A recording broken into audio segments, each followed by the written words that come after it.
Radio Lohgarh ਸੁਣ ਰਹੇ ਸਮੂਹ ਸਰੋਤਿਆਂ ਦਾ ਹਫ਼ਤਾਵਾਰੀ ਪ੍ਰੋਗਰਾਮ ਸਮੀਖਿਆ ਦੇ ਵਿੱਚ ਸਵਾਗਤ ਹੈ।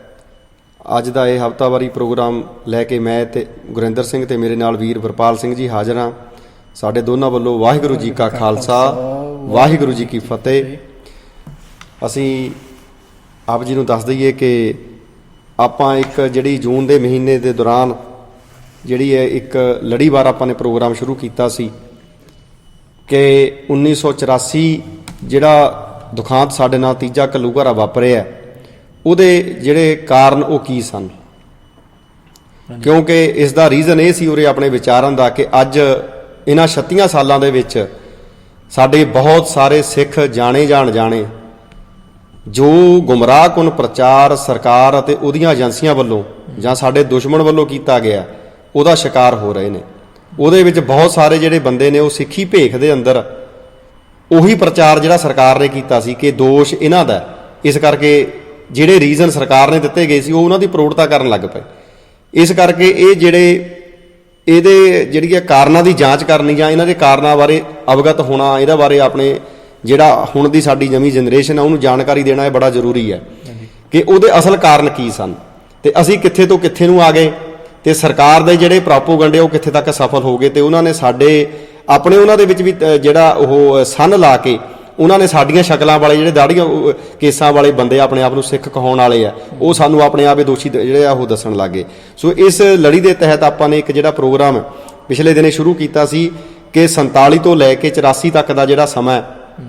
ਉਹਦੇ ਵਿੱਚ ਕਿਸ ਤਰੀਕੇ ਦਾ ਵਿਸਾਘਾਤ ਸਮੇਂ-ਸਮੇਂ ਦੇ ਹੁਕਮਰਾਨਾਂ ਵੱਲੋਂ ਸਾਡੇ ਨਾਲ ਕੀਤਾ ਗਿਆ ਤੇ ਕਿਹੜੇ ਵਾਅਦੇ ਸਨ ਜਦੋਂ ਅਸੀਂ ਆਜ਼ਾਦੀ ਤੋਂ ਪਹਿਲਾਂ ਜਿਹੜੀ ਆਜ਼ਾਦੀ ਦੀ ਗੱਲ ਕਰਦੇ ਸਨ ਕਿ ਉਹ ਆਜ਼ਾਦੀ ਸਾਨੂੰ ਮਿਲੀ। ਤਾਂ ਉਹਦੇ ਵਿੱਚ ਬਹੁਤ ਸਾਰੇ ਜਿਹੜੇ ਪੰਜਾਬ ਦੀਆਂ ਮੰਗਾਂ ਸਨ ਜਿਹੜੀਆਂ 1947 ਤੋਂ ਬਾਅਦ ਸਾਡੀ ਉਹ ਲੀਡਰਸ਼ਿਪ ਨੇ ਜਿਹਨੂੰ ਆਜ਼ਾਦ ਭਾਰਤ ਕਹਿੰਦੇ ਆ ਉਹਦੇ ਖਿਲਾਫ ਉਹਨਾਂ ਨੇ ਇੱਕ ਕਿਸਮ ਦਾ ਉਹਨਾਂ ਨੂੰ ਮੋਰਚਾ ਖੋਲ੍ਹਣਾ ਪਿਆ ਸੀ ਜਦੋਂ ਉਹ ਆਪਣੇ ਵਾਅਦਿਓਂ ਬੇਵਫਾ ਹੋ ਗਏ ਸਨ। ਸੋ ਉਹੀ ਜਿਹੜੀਆਂ ਮੰਗਾਂ ਸਨ ਉਹਨੂੰ ਲੈਂਦੇ ਹੁੰਦੇ ਕਰਦੇ ਜਿਹੜਾ ਉਹ 84 ਤੱਕ ਦਾ ਸਮਾਂ ਆ ਗਿਆ ਪਰ ਸਰਕਾਰ ਨੇ ਕੋਈ ਲੜ ਪਤਾ ਨਹੀਂ ਫੜਾਇਆ। ਤਾਂ ਉਹਦੇ 'ਚੋਂ ਜਿਹੜਾ ਪੰਜਾਬ ਦਾ ਸੂਬਾ ਜਿਹੜਾ ਅੱਜ ਸਾਡੇ ਕੋਲ ਹੈ ਉਹ ਨਿਕਲਿਆ ਤੇ ਇਹਦੇ ਪਿੱਛੇ ਬਹੁਤ ਸਾਰੇ ਜਿਹੜੇ ਕਾਰਨ ਸਨ ਉਹਨਾਂ ਦੀ ਜਿਹੜੀ ਸਮੀਖਿਆ ਉਹਨਾਂ ਦੀ ਜਿਹੜੀ ਆਪਾਂ ਪੜਚੋਲ ਆਪ ਜੀ ਦੇ ਨਾਲ ਸਾਂਝੀ ਕੀਤੀ ਹੈ ਜਿਹਦੇ ਵਿੱਚੋਂ ਅਨੰਦਪੁਰ ਸਾਹਿਬ ਦਾ ਮਤਾ ਵੀ ਨਿਕਲਿਆ ਸੀ ਤੇ ਉਸ ਅਨੰਦਪੁਰ ਸਾਹਿਬ ਦੇ ਮਤੇ ਦੇ ਵਿੱਚ ਕੀ ਸੀ ਉਹ ਸਾਰੀਆਂ ਜਿਹੜੀਆਂ ਗੱਲਾਂ ਆਪਾਂ ਇਹਨਾਂ ਪ੍ਰੋਗਰਾਮਾਂ ਦੇ ਦੌਰਾਨ ਲੜੀਵਾਰ ਆਪ ਜੀ ਦੇ ਨਾਲ ਵਿਚਾਰਾਂਗੇ। ਸੋ ਅੱਜ ਅਸੀਂ ਜਿੱਥੇ ਆਪ ਜੀ ਨਾਲ ਉਦਣ ਭੂਮਿਕਾ ਦੇ ਰੂਪ ਦੇ ਵਿੱਚ ਮੁੱਢਲੀਆਂ ਕੁਝ ਜਿਹੜੀਆਂ ਗੱਲਾਂ ਆਪ ਜੀ ਦੇ ਨਾਲ ਸਾਂਝੀਆਂ ਕੀਤੀਆਂ ਸਨ ਤਾਂ ਉਹਨਾਂ ਨੂੰ ਅਸੀਂ ਅੱਗੇ ਤੋਰਦੇ ਹਾਂ ਕਿ ਉਹ ਕਿਹੜੇ ਕਾਰਨ ਸਨ ਕਿ ਜਿਨ੍ਹਾਂ ਦੇ ਜਿਹੜੇ ਆ ਕੇ ਜਿਨ੍ਹਾਂ ਦੀਆਂ ਕਿਹੜੀਆਂ ਮੰਗਾਂ ਸਨ ਜਿਹੜੀਆਂ ਮੰਗਾਂ ਨੂੰ ਨੱਪਣ ਲਈ ਜਿਹੜੀਆਂ ਮੰਗਾਂ ਨੂੰ ਫਿਨਿਸ਼ ਕਰਨ ਖਾਤਰ ਜਿਹੜੀ ਇੰਦਰਾ ਗਾਂਧੀ ਦੀ ਸਰਕਾਰ ਹੈ ਉਹਨੇ ਸਾਨੂੰ ਸਬਕ ਸਿਖਾਉਣ ਦੇ ਲਈ ਜਿਹੜਾ ਉਹ ਸਾਰੇ ਰੀਜ਼ਨ ਕ੍ਰੀਏਟ ਕਰਕੇ ਸਾਨੂੰ ਪੂਰੀ ਤਰ੍ਹਾਂ ਦੇ ਨਾਲ ਜਾਣੀ ਇੱਕ ਕਿਸਮ ਦਾ ਸਾਡਾ ਸਾਰਾ ਜਿਹੜਾ ਸਿਸਟਮ ਸੀ ਉਹਨੂੰ ਇੱਕ ਕਿਸਮ ਦੇ ਨਾਲ ਉਹਨੇ ਤਹਿਸ਼ ਨਹਿਸ਼ ਕਰ ਦਿੱਤਾ ਸੀ। ਹਾਂਜੀ ਬਿਲਕੁਲ ਜੀ, ਕਿਉਂਕਿ ਜਦੋਂ ਆਪਾਂ ਦੇਖਣਾ ਆ ਵੀ ਜਿਹੜਾ ਅਨੰਦਪੁਰ ਸਾਹਿਬ ਦਾ ਮਤਾ ਸੀਗਾ ਵੀ ਉਹ ਕਿਵੇਂ ਪਾਸ ਹੋਇਆ, ਉਹਦੀ ਪਿਛੋਕੜ ਕੀ ਸੀਗੀ ਤੇ ਉਹਦੇ ਪਿਛੋਕੜ ਦੇ ਵਿੱਚ ਫਿਰ ਆਪਾਂ ਜਿੱਦਾਂ ਉੱਥੇ ਤੱਕ ਗਏ ਸੀਗੇ ਵੀ ਜਦੋਂ SGPC ਬਣੀ ਆ 1924-25 ਦੇ ਵਿੱਚ ਜੀ ਤੇ ਉਹ ਜਿਹੜੀ ਪਿਛੋਕੜ ਆ ਉੱਥੋਂ ਕਹਿ ਲਓ ਵੀ 1924-25 ਤੋਂ ਲੈ ਕੇ ਤੇ 1973 ਤੱਕ ਵੀ ਜਦੋਂ ਮਤਾ ਪਾਸ ਹੁੰਦਾ ਆ ਹਾਂਜੀ ਭਈ ਉਦੋਂ ਤੱਕ ਦੀ ਵੀ ਜਿਹੜੀ ਵਿੱਚ ਜੋ ਪੜਾਅ ਆਉਂਦੇ ਰਹੇ ਆ ਜਿੱਦਾਂ ਸਾਡੀ ਲੀਡਰਸ਼ਿਪ ਜਿਹੜੀ ਆ ਉਹ ਬਦਲਦੇ ਹਾਲਾਤਾਂ ਦੇ ਨਾਲ ਨੂੰ ਰਿਐਕਟ ਕਰਦੀ ਰਹੀ ਆ ਤੇ ਕਿਵੇਂ ਜਿਹੜੀ ਦਿੱਲੀ ਦੀ ਸਰਕਾਰ ਆ ਵੀ ਉਹ ਕਿਵੇਂ ਹਾਲਾਤਾਂ ਨੂੰ ਆਪਣੇ ਮੁਤਾਬਕ ਮੋੜ ਦਿੰਦੀ ਰਹੀ ਆ, ਉਹ ਸਾਰੀਆਂ ਚੀਜ਼ਾਂ ਜਿਹੜੀਆਂ ਉਹ ਵਿਚਾਰਨੇ ਵਾਲੀਆਂ। ਪਰ ਇਸ ਮੌਕੇ ਦੇ ਉੱਤੇ ਵੀ ਆਪਾਂ ਲੜੀ ਤੋਰਨੇ ਲਈ ਹਾਂਜੀ ਤੇ ਇਸ ਚੀਜ਼ ਤੋਂ ਸ਼ੁਰੂ ਕਰੀਏ ਭਈ ਜਿਹੜਾ ਮੇਨ ਕਾਰਨ ਆ ਅਨੰਦਪੁਰ ਸਾਹਿਬ ਦੇ ਮਤੇ ਦਾ ਮਤਾ ਹੋਂਦ 'ਚ ਕਿਉਂ ਲਿਆਂਦਾ ਗਿਆ, ਮਤਾ ਪਾਸ ਕਿਉਂ ਕੀਤਾ ਗਿਆ ਜਾਂ ਕਮੇਟੀ ਕਿਉਂ ਬਣਾਈ ਗਈ ਜੀ, ਉਹ ਸਾਰੇ ਦੀ ਜਿਹੜੀ ਪਿਛੋਕੜ ਆ ਉਹ ਇਹ ਚੀਜ਼ ਦਾ ਧਿਆਨ ਰੱਖਣ ਦੀ ਲੋੜ ਆ ਵੀ 1966 ਦੇ ਵਿੱਚ ਭਈ ਜਦੋਂ ਪੰਜਾਬੀ ਸੂਬਾ ਬਣਾ ਦਿੱਤਾ ਗਿਆ ਜੀ, ਹਿਮਾਚਲ ਅੱਡ ਕਰ ਦਿੱਤਾ, ਹਰਿਆਣਾ ਅੱਡ ਕਰ ਦਿੱਤਾ ਤੇ ਮਤਲਬ ਭਈ ਜਿਹੜਾ 47 ਦੇ ਵਿੱਚ ਮੁੱਢਲਾ ਪੰਜਾਬ ਜਿਹੜਾ ਉਹ 40% ਰਹਿ ਗਿਆ ਸੀ ਇੱਧਰ ਜੀ ਸਿੱਖਾਂ ਕੋਲ ਜੀ ਤੇ ਉਹਦਾ 40% ਦਾ ਵੀ ਤੀਜਾ ਹਿੱਸਾ ਜਿਹੜਾ ਆ ਉਹ 66 ਦੇ ਵਿੱਚ ਕਰ ਦਿੱਤਾ ਗਿਆ ਜੀ। ਯਾਨੀ 47 ਤੋਂ 66 19 ਸਾਲਾਂ ਬਾਅਦ 19 ਸਾਲਾਂ ਦੀ ਜਦੋਜਹਿਦ ਤੋਂ ਬਾਅਦ ਜਿਹੜਾ ਹੁਣ ਸਾਡੇ ਕੋਲ ਪੰਜਾਬ ਹੈ ਇਹ ਹੋਂਦ 'ਚ ਆਇਆ ਸੀ 1966 ਦੇ ਵਿੱਚ ਜੀ। ਤੇ ਉਹਦੇ ਵਿੱਚ ਭਈ ਜਿਹੜੀ ਕਹਿ ਲਓ ਭਈ ਮਿਲੀ ਭੁਗਤ ਸੀਗੀ ਉਸ ਵੇਲੇ ਦੇ ਅਕਾਲੀ ਲੀਡਰਾਂ ਦੀ ਜੀ, ਉਹਨਾਂ ਦੀ ਕੈਲਕੂਲੇਸ਼ਨ ਇਹ ਸੀਗੀ ਭਈ ਚਲੋ ਕੋਈ ਨਾ ਵੀ ਜਿੰਨਾ ਕੁਝ ਹੋ ਗਿਆ ਉਹਨਾਂ ਨੇ ਵਿੱਚ ਕੁਝ ਜਿਹੜੇ ਸਮਝਦਾਰ ਸੀਗੇ ਲੀਡਰ ਵੀ ਉਹਨਾਂ ਨੇ ਇਹ ਚਿੰਤਾ ਤੇ ਪ੍ਰਗਟਾਈ ਸੀਗੀ ਜੀ, ਭਈ ਆ ਜਿਹੜੀਆਂ ਮੱਦਾਂ ਕਾਨੂੰਨ ਦੇ ਵਿੱਚ ਪਾਈਆਂ ਗਈਆਂ ਆ ਵੀ ਜਿਹਦੀ ਕਾਨੂੰਨ ਥੱਲੇ ਵੀ ਪੰਜਾਬੀ ਸੂਬਾ ਹੋਂਦ ਵਿੱਚ ਆਇਆ ਆ ਜੀ, ਭਈ ਉਹ ਸੰਵਿਧਾਨ ਦੀ ਉਲੰਘਣਾ ਕਰਦੀਆਂ ਤੇ ਜਿਹੜੇ ਪੰਜਾਬ ਦੇ ਹੱਕ ਆ ਵੀ ਉਹਨਾਂ ਦੇ ਉੱਤੇ ਮਾਰ ਮਾਰਦੀਆਂ ਤੇ ਉਹਦੇ ਬਾਵਜੂਦ ਵੀ ਜਿਹੜੀ ਦੂਜੀ ਲੀਡਰਸ਼ਿਪ ਸੀਗੀ ਸਵਾਰਥੀ ਕਹਿ ਲਓ ਜਾਂ ਦਿੱਲੀ ਦੇ ਉਂਗਲੀਆਂ ਦੇ ਨੱਚਣੇ ਵਾਲੀ ਭਈ ਉਹਨਾਂ ਨੇ ਵਿੱਚ ਮਤਲਬ ਇੰਨੇ ਜੋ ਐਕਸ਼ਨ ਲੈਣੇ ਦੀ ਲੋੜ ਸੀ ਉਹ ਲਏ ਨਹੀਂ ਜੀ, ਭਈ ਇਸ ਆਸ ਦੇ ਵਿੱਚ ਭਈ ਹੁਣ ਜਿਹੜਾ ਪੰਜਾਬੀ ਸੂਬਾ ਬਣ ਗਿਆ ਹੈ ਜੀ, ਭਈ ਇਹਦੇ ਵਿੱਚ ਹੁਣ ਭਈ ਸਾਡੀ ਬਸ ਸਰਕਾਰ ਰਹਿਣੀ ਆ ਵੀ ਸਾਨੂੰ ਕੋਈ ਹਿਲਾਉਣੇ ਵਾਲਾ ਹੈ ਨਹੀਂ ਭਈ ਕੈਲਕੂਲੇਸ਼ਨਾਂ ਕਰ ਲਈਆਂ ਵੀ ਠੀਕ ਆ ਵੀ ਸਿੱਖਾਂ ਦੀ ਇੰਨੀ ਆਬਾਦੀ ਆ ਜੀ, ਤੇ ਸਾਡੀਆਂ ਸੀਟਾਂ ਜਿਹੜੀਆਂ ਮੈਜੋਰਟੀ 'ਚ ਆਇਆ ਕਰਨੀਆਂ ਤੇ ਅਸੀਂ ਬਸ ਵੀ ਹੁਣ ਸਰਕਾਰ ਸਾਡੀ ਇੱਥੇ ਆ ਜੀ, ਉਸ ਚੀਜ਼ ਨੂੰ ਧੱਕਾ ਲੱਗਿਆ ਵੀ ਜਿਹੜੀ 1971 ਦੇ ਵਿੱਚ ਪਾਰਲੀਮੈਂਟ ਦੀ ਚੋਣ ਹੋਈ। ਅੱਛਾ ਜੀ, ਉਹਦੇ ਵਿੱਚ 13 ਜਿਹੜੀਆਂ ਸੀਟਾਂ ਸੀਗੀਆਂ ਬਹੁਤ ਚਿਰ ਤੱਕ 13 ਹੀ ਰਹੀਆਂ, ਹੁਣ ਪਤਾ ਨਹੀਂ ਹੁਣ ਵੀ 13 ਹੀ ਹੈ ਹੁਣ ਵੀ 13 ਹੀ ਆ ਜੀ। ਤੇ ਉਹ 13 ਸੀਟਾਂ ਦੇ ਵਿੱਚੋਂ ਸਿਰਫ ਇੱਕ ਸੀਟ ਜਿਹੜੀ ਆ ਉਹ ਅਕਾਲੀ ਜਿੱਤੇ 71 ਚ 71 ਚ ਜੀ, ਤੇ 66 ਦੇ ਵਿੱਚ ਸੂਬਾ ਬਣ ਕੇ ਪੰਜਾਬੀ ਸੂਬਾ 5 ਸਾਲਾਂ ਦੇ ਵਿੱਚ ਜਿਹੜਾ ਆ ਵੀ ਉਹ ਆ ਹਾਸਲ ਹੋਇਆ ਜੀ, 13 ਸੀਟਾਂ ਚੋਂ ਇੱਕ ਸੀਟ ਸਿਰਫ ਜਿੱਤ ਸਕੇ ਜੀ। ਉਹ ਤੋਂ ਬਾਅਦ ਫਿਰ ਵੀ ਜਿਹੜੀਆਂ ਅਸੈਂਬਲੀ ਦੀਆਂ ਇਲੈਕਸ਼ਨਾਂ ਹੋਈਆਂ 72 ਦੇ ਵਿੱਚ ਜੀ, ਉਹਦੇ ਵਿੱਚ 117 ਦੇ ਵਿੱਚੋਂ ਸਿਰਫ 24 ਸੀਟਾਂ ਜਿੱਤੇ ਅਕਾਲੀ ਅਕਾਲੀ ਜੀ।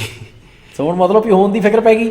ਵੀ ਇੰਨਾ ਕੁਝ ਕਰਨੇ ਦੇ ਬਾਵਜੂਦ ਸਾਰਾ ਕੁਝ ਵੀ ਪੰਜਾਬ ਦੇ 3 ਟੋਟੇ ਕਰਾਤੇ ਹਾਂਜੀ, ਸਰਕਾਰ ਫੇਰ ਨਹੀਂ ਹੱਥ ਆ ਰਹੀ ਸਰਕਾਰ ਫੇਰ ਨਹੀਂ ਹੱਥ ਆ ਰਹੀ। ਸੋ ਉਹ ਸਾਰਾ ਜਿਹੜਾ ਸੀਗਾ ਵੀ ਇੱਕ ਤਰ੍ਹਾਂ ਨਾਲ ਕਹਿ ਲਓ ਭਈ ਜੋ ਸੌਦੇਬਾਜ਼ੀਆਂ ਜੋ ਕੁਝ ਵੀ ਹੋਇਆ ਜੀ, ਉਹ ਸਾਰੇ ਦੇ ਵਿੱਚੋਂ ਉਹਨਾਂ ਨੇ ਫੇਰ 12 ਮੈਂਬਰੀ ਕਮੇਟੀ ਬਣਾਈ ਇੱਕ ਭਈ ਕਿਉਂਕਿ ਉਸ ਵੇਲੇ ਜਿਹੜੀ 72 ਵਾਲੀ ਚੋਣ ਸੀ ਉਹਦੇ ਵਿੱਚ ਜੈਲ ਸਿੰਘ ਦੀ ਸਰਕਾਰ ਬਣੀ ਐ ਚੀਫ ਮਿਨਿਸਟਰ ਜੈਲ ਸਿੰਘ ਸੀਗਾ ਜੀ।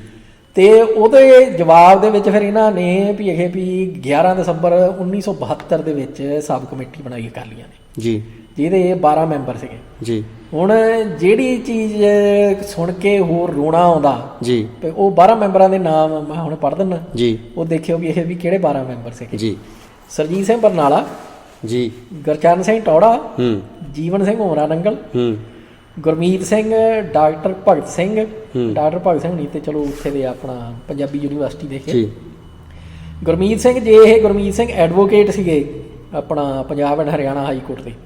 ਤਾਂ ਫੇਰ ਬੰਦਾ ਬਹੁਤ ਵਧੀਆ ਹੈ ਜੀ। ਵੀ ਸਿਰਫ ਗੁਰਮੀਤ ਸਿੰਘ ਲਿਖਿਆ ਉਸ ਉਹ ਅੱਗੇ ਪਿੱਛੇ ਕੋਈ ਜਾਣਕਾਰੀ ਹੈ ਨਹੀਂ ਜੀ। ਬਲਵੰਤ ਸਿੰਘ ਜਿਹੜਾ ਫਾਈਨੈਂਸ ਮਿਨਿਸਟਰ ਰਿਹਾ, ਫਾਈਨਾਂਸ ਮਿਨਿਸਟਰ ਜਿਹੜਾ ਰਿਹਾ, ਗਿਆਨ ਸਿੰਘ ਰਾੜੇ ਵਾਲਾ, ਅਮਰ ਸਿੰਘ ਅੰਬਾਲਵੀ, ਪ੍ਰੇਮ ਸਿੰਘ ਲਾਲਪੁਰਾ, ਜਸਵਿੰਦਰ ਸਿੰਘ ਬਰਾੜ, ਇਹਦੇ ਬਾਰੇ ਵੀ ਕੁਝ ਨਹੀਂ ਪਤਾ ਵੀ ਇਹ ਕਿਹੜੇ ਜਸਵਿੰਦਰ ਸਿੰਘ ਬਰਾੜ ਨੇ, ਤੇ ਭਾਗ ਸਿੰਘ। ਹੁਣ ਭਾਗ ਸਿੰਘ ਪਤਾ ਨਹੀਂ ਵੀ ਗਿਆਨੀ ਭਾਗ ਸਿੰਘ ਨੇ ਕਿ ਕੋ ਹੋ ਰਿਹਾ। ਸੋ ਮਤਲਬ ਤੇ ਜਿਹੜਾ ਆਖਰੀ ਉਹ ਮੇਜਰ ਜਨਰਲ ਗੁਰਬਖਸ਼ ਸਿੰਘ, ਇਹ ਉਹੀ ਗੁਰਬਖਸ਼ ਸਿੰਘ ਜਿਹੜਾ ਲੜਾਈ ਵਾਲਾ ਕਹਿੰਦੇ ਆ, ਉਹ ਹਰਬਖਸ਼ ਸਿੰਘ ਸੀ। ਅੱਛਾ, ਇਹ ਗੁਰਬਖਸ਼ ਸਿੰਘ, ਇਹ ਗੁਰਬਖਸ਼ ਸਿੰਘ, ਇਹ ਵੀ ਬਹੁਤ ਸਿਆਣਾ ਸੀ ਬੰਦਾ ਜੀ। ਵੀ ਗੁਰਬਖਸ਼ ਸਿੰਘ ਉਹ ਬੱਧਣੀ ਜੀ। ਤੇ ਇਹ ਬੰਦਾ ਮਤਲਬ ਵੀ ਖਾਸਾ ਇੱਕ ਤਰ੍ਹਾਂ ਨਾਲ ਕਹ ਲਓ ਵੀ ਆਰਮੀ ਪੱਖੋਂ ਵੀ, ਫੌਜੀ ਪੱਖੋਂ ਵੀ, ਤੇ ਉੱਦਾਂ ਵੀ ਸਿੱਖੀ ਪੱਖੋਂ ਵੀ ਮਤਲਬ ਤਗੜਾ ਕਹ ਲਓ ਵੀ ਪਰਸਨੈਲਿਟੀ ਬੰਦਾ ਜੀ। ਵੀ ਸਾਡਾ ਸਿਰ ਕੱਢ ਲੀਡਰ ਜੇ ਕਿਹਾ ਜਾਵੇ ਤੇ ਇਹ ਉਹਨਾਂ ਚੋਂ ਇੱਕ ਹੈਗਾ ਜੀ। ਹੁਣ ਇਹ ਕਮੇਟੀ ਆ, ਇਹਦੇ ਵਿੱਚੋਂ ਹੁਣ ਦੇਖੋ ਇਹ 72 ਚ ਬਣਦੀ ਆ, 72 ਦੇ ਵਿੱਚ ਇਹ ਕਮੇਟੀ ਬਣੀ ਆ ਜਿਹਨੇ ਆਨੰਦਪੁਰ ਸਾਹਿਬ ਦਾ ਮਤਾ ਹੋਂਦ ਚ ਲਿਆਉਣਾ ਸੀ, ਹੋਂਦ ਚ ਲਿਆਉਂਦਾ ਜੀ। ਵੀ ਇਹਨਾਂ ਨੇ ਮੀਟਿੰਗਾਂ ਕੀਤੀਆਂ, ਇਹਨਾਂ ਨੇ ਸਾਰਾ ਕੁਝ ਜਿਹੜਾ ਆ ਵੀ ਕਰਕੇ ਉਸ ਚੀਜ਼ ਦੀ ਹੋਂਦ ਰੱਖੀ ਪਈ। ਠੀਕ ਆ ਵੀ 73 ਦੇ ਵਿੱਚ ਫਿਰ ਜਿਹੜਾ ਰੈਜ਼ੋਲੂਸ਼ਨ ਆ ਉਹ ਪਾਸ ਹੋ ਕੇ ਤੇ ਅਕਾਲੀ ਦਲ ਦਾ ਵੀ ਇੱਕ ਕਹ ਲਓ ਵੀ ਮਨੋਰਥ ਪੱਤਰ ਬਣ ਜਾਂਦਾ। ਠੀਕ ਹੈ ਜੀ। ਹੁਣ ਉਹ ਜਿਹੜੀ ਚੀਜ਼ ਆ ਵੀ ਇਹਦੇ ਵਿੱਚ ਦੇਖੋ ਵੀ ਇਹ ਵੀ ਗਦਾਰ ਕਿੰਨੇ ਬੈਠੇ ਨੇ, ਉਤੋਂ ਅੰਦਾਜ਼ਾ ਲੱਗ ਜਾਣਾ ਚਾਹੀਦਾ ਆ ਵੀ ਮੇਰਾ ਖਿਆਲ ਇੱਕ ਅੱਖਰ ਵੀ ਐਸਾ ਨਹੀਂ ਇਹਨਾਂ ਮੀਟਿੰਗਾਂ ਦੇ ਵਿੱਚ ਬੋਲਿਆ ਗਿਆ ਹੋਣਾ ਭਈ ਜਿਹੜਾ ਨਾ ਸਿਰਫ ਸਰਕਾਰ ਦੇ ਕੋਲੇ ਪਹੁੰਚਦਾ ਹੋਣਾ ਬਲਕਿ ਵੀ ਸਰਕਾਰ ਕਿਸ ਪਾਸੇ ਨੂੰ ਲਿਜਾਣਾ ਚਾਹੁੰਦੀ ਆ ਉਹ ਵੀ ਸਾਰਾ ਇਹਨਾਂ ਗਦਾਰਾਂ ਦੇ ਰਾਹੀਂ ਉਹ ਮੀਟਿੰਗ ਦੇ ਵਿੱਚ ਸਭ ਕੁਝ ਚੱਲ ਰਿਹਾ, ਜਿਹੜਾ ਕਿ ਬਾਅਦ ਦੇ ਵਿੱਚ ਬਲਵੰਤ ਸਿੰਘ ਜਿਹੜਾ ਸਾਬਕਾ ਖਜ਼ਾਨਾ ਮੰਤਰੀ ਰਹਿ ਚੁੱਕਿਆ ਤੇ ਉਹਦੇ ਬਾਅਦ ਬਰਨਾਲਾ, ਠੀਕ ਹੈ, ਤੇ ਕਿੰਨੇ ਨਾਂ ਹੈ ਜਿਨ੍ਹਾਂ ਦੀ ਕਾਰਜਕਾਰੀ ਆਪਾਂ ਬਾਅਦ ਦੇ ਵਿੱਚ ਜਿਹੜੀ ਉਹ ਜਗ ਜ਼ਾਹਰ ਪੂਰੀ ਤਰ੍ਹਾਂ ਦੇ ਨਾਲ ਹੋ ਗਈ ਸੀ। ਬਰਨਾਲਾ, ਉਮਰਾ ਨੰਗਲ ਸਾਰੇ ਹੀ, ਹਾਂਜੀ। ਮਤਲਬ ਵੀ ਇਹਨਾਂ ਨੇ ਸਿੱਖਾਂ ਦੇ ਨਾਲ ਗਦਾਰੀ ਕਮਾਈ ਜੀ ਤੇ ਦਿੱਲੀ ਸਰਕਾਰ ਦੇ ਨਾਲ ਵਫਾਦਾਰੀ ਪਾਲੀ। ਸੋ ਉਹ ਸਾਰਾ ਕੁਝ ਜਿਹੜਾ ਆ ਉੱਥੋਂ ਹੀ ਪਤਾ ਲੱਗ ਜਾਣਾ ਚਾਹੀਦਾ ਵੀ ਕਿਵੇਂ ਵੀ ਜਿਹਨੂੰ ਕਹਿੰਦੇ ਨਾ ਵੀ ਇਹ ਵੀ it was doomed from the beginning ਜੀ। ਉਹ ਹਾਲ ਸੀ ਜੀ, ਫਿਰ ਡੁੱਬਣਾ ਹੀ ਡੁੱਬਣਾ ਹੈਗਾ ਸਾਰਾ ਕੁਝ। ਸੋ ਹੁਣ ਜੇ ਆਪਾਂ ਪੜ੍ਹੀਏ ਨਾ ਵੀ ਇਹ ਮਤਾ ਜਿਹੜਾ ਵੀ ਉਹ 16-17 ਅਕਤੂਬਰ 1973 ਨੂੰ ਪਾਸ ਹੋਇਆ ਹੈ। ਠੀਕ ਹੈ ਜੀ, ਯਾਨੀ 72 ਦੇ ਵਿੱਚ ਇਹ ਕਮੇਟੀ ਬਣੀ ਆ, ਦਸੰਬਰ 72 ਚ ਬਣੀ। ਠੀਕ ਹੈ ਜੀ, ਤੇ ਅਕਤੂਬਰ ਦੇ ਵਿੱਚ 73 ਚ ਮਤਾ ਪਾਸ ਹੋਇਆ। ਜਾਣੀ ਲਗਭਗ 10 ਮਹੀਨਿਆਂ ਦੇ ਸਮਾਂ ਲਾ ਕੇ ਇਹਨਾਂ ਨੇ ਇੱਕ ਮੰਗਾਂ ਜਿਹੜੀਆਂ ਉਹ ਡਰਾਫਟ ਕੀਤੀਆਂ, ਜਿਹੜੀਆਂ 1973 ਦੇ ਵਿੱਚ ਪਾਸ ਹੋਈਆਂ, ਜਿਹਨੂੰ ਆਪਾਂ 1973 ਵਾਲਾ ਆਨੰਦਪੁਰ ਸਾਹਿਬ ਦਾ ਮਤਾ ਕਹਿੰਦੇ ਆ। ਹਾਂ, ਕਿਉਂਕਿ ਆਨੰਦਪੁਰ ਸਾਹਿਬ ਚ ਮੀਟਿੰਗ ਹੋਈ, ਆਨੰਦਪੁਰ ਸਾਹਿਬ 'ਚ ਮੀਟਿੰਗ ਹੋਈ ਸੀ। ਠੀਕ ਹੈ ਜੀ। ਹੁਣ ਜਿਹੜੀ ਚੀਜ਼ ਫਿਰ ਅੱਗੇ ਦੇਖੋ ਵੀ ਠੀਕ ਆ ਵੀ ਸ਼ੁਰੂ ਵਿੱਚ ਜਦੋਂ ਤੁਸੀਂ ਵੇਖਦੇ ਆ ਵੀ ਸਿਧਾਂਤ ਜਿਹੜੇ ਆ ਵੀ ਪਹਿਲੇ ਪੈਂਦੇ ਸੱਟੇ ਉਹ ਦੋ ਸਿਧਾਂਤ ਰੱਖਦੇ ਆ ਜੀ ਭਈ ਸ਼੍ਰੋਮਣੀ ਅਕਾਲੀ ਦਲ ਸਿੱਖ ਪੰਥ ਦੀ ਸਮੁੱਚੀ ਮਰਜ਼ੀ ਦਾ ਇੱਕੋ ਇੱਕ ਪ੍ਰਗਟਾਓ ਹੈ ਜੀ, ਤੇ ਪੰਥ ਦੀ ਪ੍ਰਤੀਨਿਧਤਾ ਕਰਨ ਲਈ ਪੂਰਾ ਅਧਿਕਾਰ ਰੱਖਦਾ ਹੈ ਜੀ। ਇਸ ਜਥੇਬੰਦੀ ਦੀ ਬੁਨਿਆਦ ਮਨੁੱਖਾਂ ਦੇ ਆਪਸੀ ਸੰਬੰਧ, ਮਨੁੱਖ ਗਤੀ ਅਤੇ ਮਨੁੱਖ ਪ੍ਰੇਮ ਤੱਤ ਨਾਲ ਸੰਬੰਧਾਂ ਉੱਤੇ ਰੱਖੀ ਗਈ ਹੈ ਜੀ। ਤੇ ਹੁਣ ਇਹਦੇ ਉੱਤੇ ਵੀ ਕਈ ਸਵਾਲ ਉੱਠਦੇ ਆ, ਪਰ ਚਲੋ ਅਜੇ ਆਪਾਂ ਇਹਨੂੰ ਇੱਥੇ ਛੱਡ ਦਈਏ। ਦੂਜਾ ਸਿਧਾਂਤ ਹੈਗਾ ਭਈ ਇਹ ਸਿਧਾਂਤ ਗੁਰੂ ਨਾਨਕ ਦੇਵ ਜੀ ਦੇ ਹੀ ਉਪਦੇਸ਼ ਨਾਮ ਜਪੋ ਕਿਰਤ ਕਰੋ ਤੇ ਵੰਡ ਛਕੋ ਦੀਆਂ ਲੀਹਾਂ ਉੱਤੇ ਆਧਾਰਿਤ ਹਨ ਜੀ। ਹੁਣ ਜਿਹੜੀ ਇਹ ਗੱਲ ਆ ਵੀ ਸ਼੍ਰੋਮਣੀ ਅਕਾਲੀ ਦਲ ਸਿੱਖ ਪੰਥ ਦੀ ਸਮੁੱਚੀ ਮਰਜ਼ੀ ਦਾ ਇੱਕੋ ਇੱਕ ਪ੍ਰਗਟਾਓ ਹੈ। ਅੱਜ ਦੇ ਹਾਲਾਤ ਦੇ ਵਿੱਚ ਦੇਖੋ ਵੀ ਉਹਨੂੰ ਭਈ ਕੌਣ ਐਕਸੈਪਟ ਕਰੂਗਾ? ਜਾਣੀ ਜੇ ਆਪਾਂ ਇਹ ਵੀ ਕਹਿ ਲਈਏ ਕਿ ਉਦੋਂ ਸਾਡਾ ਭਰੋਸਾ ਇਹੀ ਮੰਨ ਕੇ ਚੱਲ ਰਹੀਏ ਵੀ ਪੂਰੀ ਤਰ੍ਹਾਂ ਦੇ ਨਾਲ ਕੌਮ ਦਾ ਜਿਹੜਾ ਭਰੋਸਾ ਸੀ ਉਹ ਅਕਾਲੀ ਦਲ ਦੇ ਉੱਤੇ ਸੀ। ਪੂਰੀ ਜਿਹੜੀ ਕੌਮ ਆ ਉਹ ਅਕਾਲੀ ਦਲ ਨੂੰ ਆਪਣਾ ਹੀ ਇੱਕ ਪੋਲੀਟੀਕਲ ਪ੍ਰਤੀਨਿਧ ਜਮਾਤ ਮੰਨਦੀ ਸੀ। ਇਹੀ ਕਾਰਨ ਹੈ ਕਿ ਹਰੇਕ ਜਿਹੜੀ ਐਜੀਟੇਸ਼ਨ ਅਕਾਲੀ ਦਲ ਵੱਲੋਂ ਸ਼ੁਰੂ ਕੀਤੀ ਜਾਂਦੀ ਸੀ ਉਹਦੇ ਵਿੱਚ ਹਰੇਕ ਜਿਹੜਾ ਗੁਰਸਿੱਖ ਪਰਿਵਾਰ ਦਾ ਜੀ ਸੀ ਉਹਦੇ ਵਿੱਚ ਉਹ ਬੜੇ ਉਤਸ਼ਾਹ ਦੇ ਨਾਲ ਹਿੱਸਾ ਲੈਂਦਾ ਸੀ। ਠੀਕ ਹੈ ਜੀ, ਠੀਕ ਆ। ਪਰ ਉਹਦੇ ਉੱਤੇ ਜਿਹੜੇ ਸਵਾਲ ਉੱਠਦੇ ਆ ਨਾ ਜੀ, ਉਹ ਮਸਲਾ ਉਦੋਂ ਬਣ ਜਾਂਦਾ ਵੀ ਜਦੋਂ ਤੁਸੀਂ ਇਹ ਕਹਿ ਦਿੰਦੇ ਆ ਵੀ ਸ਼੍ਰੋਮਣੀ ਅਕਾਲੀ ਦਲ ਸਿੱਖ ਪੰਥ ਦੀ ਸਮੁੱਚੀ ਮਰਜ਼ੀ ਦਾ ਇੱਕੋ ਇੱਕ ਪ੍ਰਗਟਾਓ ਹੈ। ਹਾਂਜੀ, ਉਹਦੇ ਚ ਵੀ ਹਾਂਜੀ। ਹੁਣ ਕਿਉਂਕਿ ਵੀ ਇਹ ਤਾਂ ਪੋਲੀਟੀਕਲ ਵਿੰਗ ਦਾ ਕਹਿ ਸਕਦੇ ਆ ਪਰ ਸਮੁੱਚਾ ਨਹੀਂ ਕਹਿ ਸਕਦੇ ਆਪਾਂ। ਸਿਆਸੀ ਜਿਹੜਾ ਆ ਉਹਨੂੰ ਕਹਿ ਲੈਂਦੇ ਤੁਸੀਂ, ਸਮੁੱਚਾ ਨਹੀਂ ਕਹਿ ਸਕਦੇ ਸੀ। ਕਿਉਂਕਿ ਪੰਗਾ ਉੱਥੇ ਪੈ ਜਾਂਦਾ ਵੀ ਸਿੱਖ ਸਿਰਫ ਅਕਾਲੀਆਂ 'ਚ ਥੋੜੀ ਸੀਗੇ ਜੀ, ਸਿੱਖ ਉਹਨਾਂ ਦੇ ਵਿੱਚ ਵੀ ਸੀਗੇ, ਕਾਂਗਰਸੀਆਂ ਦੇ ਵਿੱਚ ਵੀ ਸੀਗੇ, ਹੋਰ ਪਾਰਟੀਆਂ 'ਚ ਵੀ ਉਹਨਾਂ ਦੇ ਵਿੱਚ ਸੀਗੇ। ਹਾਂਜੀ, ਸਿੱਖ ਪੰਜਾਬ ਤੋਂ ਬਾਹਰ ਵੀ ਰਹਿੰਦੇ ਸੀ, ਸਿੱਖ ਇੰਡੀਆ ਤੋਂ ਬਾਹਰ ਵੀ ਰਹਿ ਰਹੇ ਸੀ ਉਸ ਵੇਲੇ ਜੀ, ਬਿਲਕੁਲ। ਸੋ ਫਿਰ ਜਦੋਂ ਇਹ ਕਹਿ ਦੇਣਾ ਇਹ ਆਪਣੇ ਆਪ ਦੇ ਵਿੱਚ ਹੀ ਵੀ ਮਤਲਬ ਜਿਹੜੀ ਹੈ ਨਾ ਵੀ ਮੂਰਖਤਾਈ ਕਹਿ ਲਓ, ਹਾਂਜੀ, ਤੇ ਜਾਂ ਕਹਿ ਲਓ ਭਈ ਜਿਹੜੀ ਆ ਵੀ ਫਾਰ ਸਾਈਟਡਨੈਸ ਵੀ ਦੂਰਦਰਸ਼ਤਾ ਦੀ ਜਿਹੜੀ ਘਾਟ ਆ ਭਈ ਉਹਦਾ ਪ੍ਰਗਟਾਵਾ ਜਿਹੜਾ ਉਹ ਐ ਸ਼ਬਦਾਵਲੀ ਦੇ ਵਿੱਚ ਹੋ ਜਾਂਦਾ ਜੀ, ਬਿਲਕੁਲ। ਭਈ ਜੇ ਤੁਸੀਂ ਸਿਰਫ ਇਹ ਕਿਹਾ ਹੁੰਦਾ ਵੀ ਭਾਈ ਭਈ ਮਤਲਬ ਉਸ ਵੇਲੇ ਵੀ ਜਿਹੜੀ ਲੀਡਰਸ਼ਿਪ ਸੀਗੀ ਉਹਨੇ ਇਹ ਨਹੀਂ ਵਖਰੇਵਾਂ ਕੀਤਾ ਭਈ ਇੱਕ ਸਿੱਖ ਕੌਮ ਦੇ ਮਸਲੇ ਆ, ਸਿੱਖ ਕੌਮ ਦੇ ਮਨੋਰਥ ਆ, ਉਹਨਾਂ ਦੀਆਂ ਡਿਮਾਂਡਸ ਨੇ, ਉਹਨਾਂ ਦਾ ਭਵਿੱਖ ਜਿਹੜਾ ਹੈ ਇੱਕ ਪੰਜਾਬ ਦਾ ਦੋਵਾਂ ਨੂੰ ਰਲ ਕੱਢ ਨਾ ਕਰੋ ਜੀ। ਕਿਉਂਕਿ ਜੇ ਤੁਸੀਂ ਦੋਵਾਂ ਨੂੰ ਰਲ ਕੱਢ ਕਰਕੇ ਤੁਰਦੇ ਆ ਜਿੱਦਾਂ ਉਹ ਤੁਰੀ ਗਏ ਉਦੋਂ ਤੱਕ ਜੀ, ਉਹਨਾਂ ਨੇ ਪੰਜਾਬ ਦੇ ਮਸਲਿਆਂ ਦੇ ਵਿੱਚ ਸਿੱਖਾਂ ਨੂੰ ਘੜੀਸ ਕੇ ਕਟਾਪਾ ਸਿੱਖਾਂ ਦਾ ਕੀਤਾ, ਜਦ ਕਿ ਦੋ ਵੱਖਰੀਆਂ ਚੀਜ਼ਾਂ ਹੋਣੀਆਂ ਚਾਹੀਦੀਆਂ। ਹਾਂਜੀ, ਬਿਲਕੁਲ। ਇਹਨੂੰ ਜੇ ਆਪਾਂ ਹੋਰ ਵਿਸਤਾਰ 'ਚ ਪਛਾਣਦੇ ਆ, ਜੇ ਹੁਣ ਆਪਾਂ ਇਹਨੂੰ ਡਿਸਕ੍ਰਾਈਬ ਕਰਨਾ ਹੋਵੇ ਕਿ ਜੇ ਹੁਣ ਅਸੀਂ ਦੇਖੀਏ ਕਿ ਹੁਣ ਅਸੀਂ ਪੂਰੇ ਗਲੋਬ ਦੇ ਵਿੱਚ ਰਹਿੰਦੇ ਆ, ਵੱਖੋ ਵੱਖਰੇ ਮੁਲਕਾਂ ਦੇ ਵਿੱਚ ਰਹਿੰਦੇ ਆ। ਹੁਣ ਜਿਹੜੇ ਸਾਡੇ ਨਿਆਣੇ ਕੋਈ ਅਮਰੀਕਾ, ਕੈਨੇਡਾ, ਨਿਊਜ਼ੀਲੈਂਡ, ਆਸਟ੍ਰੇਲੀਆ ਦੇ ਜੰਪ ਵਾਲਾ ਉਹ ਉੱਥੇ ਦੇ ਵਸਨੀਕ ਕਹਾਉਂਦੇ ਆ, ਪਰ ਹੈਗੇ ਸਿੱਖ ਆ ਉਹ ਫਿਰ ਵੀ ਉਹ ਉੱਥੇ ਰਹਿ ਕੇ ਉਹਨਾਂ ਦੀਆਂ ਭੂਗੋਲਿਕ ਹੱਦਾਂ ਦੇ ਵਿੱਚ ਰਹਿ ਕੇ ਉੱਥੇ ਦੀ ਵਿੱਚ ਆਪਣੀ ਕੰਟਰੀਬਿਊਟ ਵੀ ਕਰਨਗੇ, ਪਰ ਜਿਹੜੀ ਕੌਮੀਅਤ ਉਹਨਾਂ ਦੀ ਉਹ ਸਿੱਖ ਹੈ। ਸਿੱਖ ਐਜ਼ ਏ ਸਿੱਖ ਉਹਨਾਂ ਦੇ ਬਹੁਤ ਸਾਰੇ ਸਰੋਕਾਰ ਨੇ ਤੇ ਜਿਹੜੇ ਸਾਡੀਆਂ ਰੂਟਸ ਦੇ ਨਾਲ ਜੁੜੇ ਹੋਏ ਨੇ ਜਾਂ ਸਾਡੀ ਕੌਮੀਅਤ ਦੇ ਨਾਲ ਜੁੜੇ ਹੋਏ ਨੇ, ਉਹ ਭਾਵੇਂ ਜਿਸ ਮਰਜ਼ੀ ਖਿੱਤੇ ਦੇ ਵਿੱਚ ਰਹਿਣ। ਠੀਕ ਹੈ, ਹੁਣ ਜੇ ਗੱਲ ਆਪਾਂ ਕਰੀਏ ਪੰਜਾਬ ਦੀ, ਉੱਥੇ ਇਹ ਗੱਲ ਬਣਦੀ ਵੀ ਇੱਕ ਸਿੱਖੀ ਦਾ ਮਸਲਾ ਆ, ਜਿਵੇਂ ਤੁਸੀਂ ਗੱਲ ਕੀਤੀ, ਇੱਕ ਸਾਡੀ ਜਿਹੜੀ ਰਾਜਨੀਤਿਕ ਉਸ ਖਿੱਤੇ ਦੀ ਭੂਗੋਲਿਕ ਦੇ ਵਿੱਚ ਜਿਹੜੀ ਰਾਜਨੀਤੀ ਹੈ ਇੱਕ ਉਹ ਹੈ, ਉਹ ਜਿਹੜੀ ਸਾਡੀ ਉਸ ਖਿੱਤੇ ਦੀ ਭੂਗੋਲਿਕ ਦੇ ਹਿਸਾਬ ਦੇ ਨਾਲ ਰਾਜਨੀਤਿਕ ਸਾਡੀਆਂ ਜਿਹੜੀਆਂ ਡਿਮਾਂਡ ਸਨ ਉਹ ਠੀਕ ਹੈ, ਉਹ ਅਸੀਂ ਕਹਿ ਸਕਦੇ ਸੀ ਕਿ ਅਕਾਲੀ ਦਲ ਦੇ ਰਾਹੀਂ ਜਿਹੜੀ ਹੈ ਪੰਜਾਬ ਦੇ ਅੰਦਰ ਜਿਹੜੇ ਅਕਾਲੀ ਦਲ ਜਿਹੜਾ ਉਹ ਸਾਡੀਆਂ ਸਿਆਸੀ ਉਹਨਾਂ ਦੀ ਨੁਮਾਇੰਦਗੀ ਕਰਦਾ। ਰਾਈਟ, ਹਾਂ, ਬਿਲਕੁਲ। ਸੋ ਮਤਲਬ ਭਈ ਉਹ ਜਿਹੜੀ ਆ ਵੀ ਹੈਰਾਨੀ ਹੁੰਦੀ ਹੈ ਇਹ ਚੀਜ਼ਾਂ ਪੜ੍ਹ ਕੇ ਵੀ ਇਹਨਾਂ ਵਿੱਚ ਭਈ ਜਿੱਦਾਂ ਆਪਣੇ ਜਨਰਲ ਸਾਹਿਬ ਦਾ ਨਾਂ ਲਿਆ ਗੁਰਬਖਸ਼ ਸਿੰਘ ਹੁਣੀ ਬੱਧਣੀ, ਤੇ ਉਤੋਂ ਫਿਰ ਆਪਣਾ ਜਿਹੜੇ ਸਰਦਾਰ ਕਪੂਰ ਸਿੰਘ ਜੀ ਤੇ ਹੋਰ ਜਿਹੜੇ ਬੰਦੇ ਸੀਗੇ ਵੀ ਇਹ ਸਾਰੇ ਇਨਵੋਲਵ ਸੀ ਇਹਨਾਂ ਚੀਜ਼ਾਂ ਦੇ ਵਿੱਚ। ਵੀ ਹੁਣ ਉਹ ਜਿਹੜੀ ਦੂਰਦਰਸ਼ਤਾ ਆ ਵੀ ਉਹ ਇਸ ਸ਼ਬਦਾਵਲੀ ਦੇ ਵਿੱਚ ਨਹੀਂ ਦਿਖਦੀ ਪਈ ਜੀ। ਹੁਣ ਜਾਂ ਤੇ ਇਹ ਆ ਵੀ ਜਿਹੜੀਆਂ ਡਿਸਕਸ਼ਨਾਂ ਹੋਈਆਂ ਹਾਂਜੀ ਉਹ ਲਿਖਤੀ ਰੂਪ ਜਿਹੜਾ ਦਿੱਤਾ ਗਿਆ ਵੀ ਉਹ ਅਸੀਂ ਦੇਖੀਏ ਜੀ, ਵੀ ਉਹਦੇ ਵਿੱਚੋਂ ਪਤਾ ਲੱਗੇ ਵੀ ਇਹ ਜਿਹੜੇ ਬੰਦੇ ਸੀਗੇ ਵੀ ਇਹਨਾਂ ਦੀ ਕੀ ਕੰਟਰੀਬਿਊਸ਼ਨ ਸੀਗੀ, ਵੀ ਇਹਨਾਂ ਨੇ ਕਿੱਥੇ ਕਿੱਥੇ ਪੁਆਇੰਟ ਆਊਟ ਕੀਤੀਆਂ ਇਹ ਚੀਜ਼ਾਂ, ਤੇ ਕਿੱਥੇ ਜਿਹੜੇ ਵਿੱਚ ਗਦਾਰ ਬੈਠੇ ਸੀਗੇ ਵੀ ਉਹਨਾਂ ਨੇ ਇਹ ਚੀਜ਼ਾਂ ਜਿਹੜੀਆਂ ਵੀ ਲਿਖਤ ਦੇ ਵਿੱਚ ਆਉਣੀ ਨਹੀਂ ਦਿੱਤੀਆਂ ਹੋਈਆਂ। ਸੋ ਇੱਕ ਤੇ ਉਹ ਸੰਭਾਵਨਾ ਬਣਦੀ ਆ ਜੀ। ਫਿਰ ਉਹ ਤੋਂ ਦੂਜਾ ਇਹ ਆ ਭਈ ਉਸ ਹਿਸਾਬ ਦੇ ਨਾਲ ਕਰ ਦਿੱਤਾ ਗਿਆ ਭਈ ਜਿਹੜੇ ਵਿਸ਼ਿਆਂ ਦੀ ਸਮਝ ਨਹੀਂ ਜੀ ਉੱਥੇ ਅਗਲਿਆਂ ਨੂੰ ਬਿਠਾ ਕੇ ਤੇ ਉਹਦੇ ਵਿੱਚ ਉਦਾਂ ਹੀ ਇਹ ਵੀ ਉਹਨਾਂ ਦਾ ਨਾਮ ਜਿਹੜਾ ਆ ਉਹ ਸ਼ਾਮਲ ਕਰਕੇ ਨਾਲੇ ਉਹਨਾਂ ਨੂੰ ਦਾਗੀ ਕਰ ਦਿੱਤਾ ਗਿਆ ਤੇ ਨਾਲੇ ਜੋ ਆਪਣਾ ਏਜੰਡਾ ਸੀਗਾ ਉਹ ਪੁਸ਼ ਕਰ ਲਿਆ ਗਿਆ ਇਹਨਾਂ ਦੇ ਨਾਲ ਜੀ। ਸੋ ਉਹ ਸਾਰੀਆਂ ਸੰਭਾਵਨਾ ਜਿਹੜੀਆਂ ਆ ਵੀ ਉਹ ਮਤਲਬ ਵੀ ਗਾਂਹ ਲਈ ਜਿਹੜਾ ਆ ਸਾਡੇ ਸਿਸਟਮ ਹਾਂਜੀ ਭਈ ਉਹਨਾਂ ਨੂੰ ਇਹੋ ਜਿਹੇ ਜਿਹੜੇ ਕਹਿ ਲਓ ਭਈ ਨੈਗੇਟਿਵ ਆਸਪੈਕਟ ਨੇ ਵੀ ਉਹਨਾਂ ਤੋਂ ਕਿਵੇਂ ਬਚਾਉਣਾ ਹੈ ਜੀ, ਉਹਦੇ ਬਾਰੇ ਜ਼ਰੂਰ ਅਸੀਂ ਸੰਜੀਦਾ ਹੋ ਕੇ ਵਿਚਾਰ ਕਰੀਏ ਵੀ ਜਦੋਂ ਕੋਈ ਕਮੇਟੀ ਬਣਾਉਂਦੇ ਆ, ਜਦੋਂ ਕੋਈ ਗਾਂਹ ਦਾ ਭਵਿੱਖ ਦਾ ਕੋਈ ਟੀਚਾ ਮਿੱਥਦੇ ਆ ਜੀ ਤੇ ਉਹਦਾ ਪ੍ਰੋਸੈਸ ਕੀ ਹੋਣਾ ਚਾਹੀਦਾ ਜੀ। ਅੱਗੇ ਫਿਰ ਜੀ ਜਿਹੜਾ ਹੈਗਾ ਮਨੋਰਥ ਉਹ ਲਿਖਦੇ ਨੇ। ਹੁਣ ਮਨੋਰਥ ਜਿਹੜਾ ਆ ਉਹਦੇ 5 ਪੁਆਇੰਟ ਨੇ ਤੇ ਉਹ ਆਪਾਂ ਪੜ੍ਹ ਲੈਂਦੇ ਆ ਭਈ ਜਿਹੜਾ ਹੈਗਾ ਵੀ ਸ਼੍ਰੋਮਣੀ ਅਕਾਲੀ ਦਲ ਹੇਠ ਲਿਖੇ ਮੰਤਵਾਂ ਦੀ ਪੂਰਤੀ ਲਈ ਸਦਾ ਤਤਪਰ ਰਹੇਗਾ ਜੀ। ਨੰਬਰ 1 ਗੁਰਮਤ ਤੇ ਰਹਿਤ ਮਰਿਆਦਾ ਦਾ ਪ੍ਰਚਾਰ ਅਤੇ ਨਾਸਤਕਤਾ ਤੇ ਮਨਮਤ ਦਾ ਪ੍ਰਹਾਰ। ਹੁਣ ਇਹ ਜਿਹੜਾ ਆ ਭਈ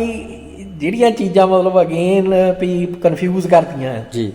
ਭਈ ਸ਼੍ਰੋਮਣੀ ਅਕਾਲੀ ਦਲ ਕਲੀਅਰਲੀ ਇੱਕ ਸਿਆਸੀ ਪਾਰਟੀ ਆ ਜੀ ਭਈ ਜੇ ਉਹਦੇ ਵਿੱਚ ਵੀ ਇਹ ਕਰ ਦਿੱਤਾ ਜਾਂਦਾ ਵੀ ਆਹ ਮਤਾ ਜਿਹੜਾ ਆ ਇੱਕ ਐਸਜੀਪੀਸੀ ਆ ਇੱਕ ਸ਼੍ਰੋਮਣੀ ਅਕਾਲੀ ਦਲ। ਹਾਂਜੀ, ਇਹ ਕਾਰਜ ਖੇਤਰ ਦੇ ਵਿੱਚ ਐਸਜੀਪੀਸੀ ਦੇ ਚ ਆਉਂਦੀ ਸੀ ਆਹ ਗੱਲ। ਬਿਲਕੁਲ ਅਕਾਲੀ ਦਲ ਦੇ ਨਹੀਂ। ਅਕਾਲੀ ਦਲ ਦੇ ਕਾਰਜ ਖੇਤਰ ਦੇ ਵਿੱਚ ਇਹ ਲਿਖ ਦਿੱਤਾ ਵੀ ਪਹਿਲਾ ਪੁਆਇੰਟ ਹਾਂਜੀ ਗੁਰਮਤ ਅਤੇ ਰਹਿਤ ਮਰਿਆਦਾ ਦਾ ਪ੍ਰਚਾਰ ਅਤੇ ਨਾਸਤਕਤਾ ਦੇ ਉੱਤੇ ਮਨਮਤ ਦਾ ਪ੍ਰਹਾਰ। ਨਾਸਤਕਤਾ ਅਤੇ ਮਨਮਤ ਦਾ ਪ੍ਰਹਾਰ ਜਿਹੜਾ ਗੁਰਮਤ ਤੇ ਹੋ ਰਿਹਾ